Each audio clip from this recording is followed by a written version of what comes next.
Libby taps the cymbal. Anymore. Switching chords, I sing the chorus. Jean keeps the bass line strong and even, completely in sync with Libby. My amp chooses now to crackle with static, all my notes lost. But it comes back seconds later when I jiggle the plug on my guitar. Keep going.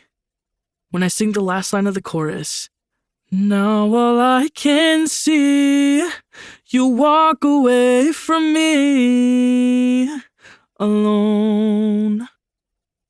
My eyes open and my stomach turns over. The crowd stretches back into the dark auditorium. Huge. Keep playing. One row back near the center is a boy from my math class. What's his name? He cups his hands around his mouth and shouts, "Dyke!" which spreads through me like a plague. I hit a wrong chord, but keep going. Cheering reaches my ears as I go into the middle riff, louder than that asshole boy. Libby smacks a drum solo. Jean keeps up with it all, even though Libby's part wasn't planned. As I strum the second verse, "Fucking Dyke!" gets drowned out by Libby's cymbals. Then the chorus. And though we'd agreed to only do 2 verses, I continue into the third. Despite her glare at the back of my head, Libby keeps strumming, flipping back her long, tightly curled hair, sneaking up the tempo. She always wants everything faster, faster. I speed up, though I'm sure this will ruin my vocals. But she knows what she's doing. We pull the last part off perfectly, the lights dim, and the crowd goes crazy. No matter what that asshole yelled at me, the rest of the crowd loved us. I can't keep my smile from spreading. This is so amazing. Libby disconnects my amp as she shoves her wheeled drums off the stage. Jean lugs his amp and bass behind her. I let out an audible, "Wait!" before I follow. We can't be done already. Backstage, Libby starts to break down her drums, unscrewing cymbals and her bass drum mallet. I stick my guitar in its bag, set it aside with the amp, and give her a hand. She texts her uncle to meet us, and when he arrives, the 3 of us lug out the drum pieces one by one to Uncle Doug's SUV. Carefully. Libby's drums are her babies. When she has any money to spare, it goes into her drums. I'm surprised she doesn't wrap them all in individual little blankets. Jean doesn't attempt to help. He fiddles with his bass strings as if he might need to replace one before sliding his bass into its case. Uncle Doug stops us before we can take another load out. "You were fantastic tonight!"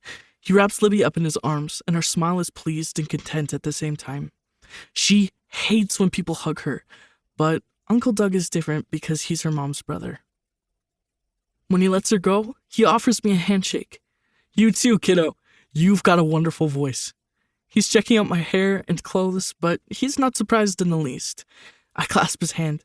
"Thanks." He hasn't called me by my name in years. Just kiddo.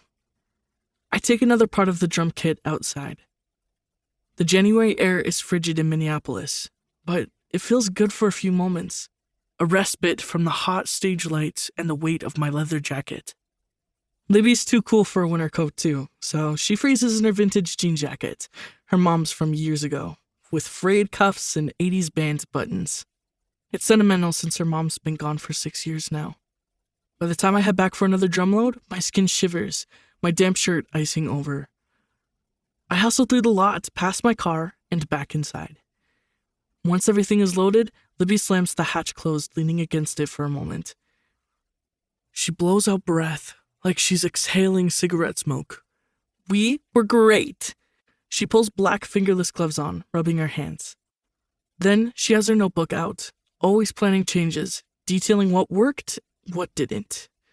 Yeah, I still feel the drum beat pound through me. I want to be back on stage for our next song. She jams her fist into her jacket pockets. I think I'm going to stick around for a few acts. I kick an odd clump of snow into bits. You know, see how bad everyone sucks. I cock an eyebrow at her. We set the bar pretty high.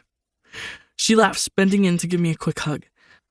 I'd like to stay and take notes on the other groups. Her eyes go to her ride. Nah, it's almost over, I reassure her. All right, see you later. I give her a manly nod.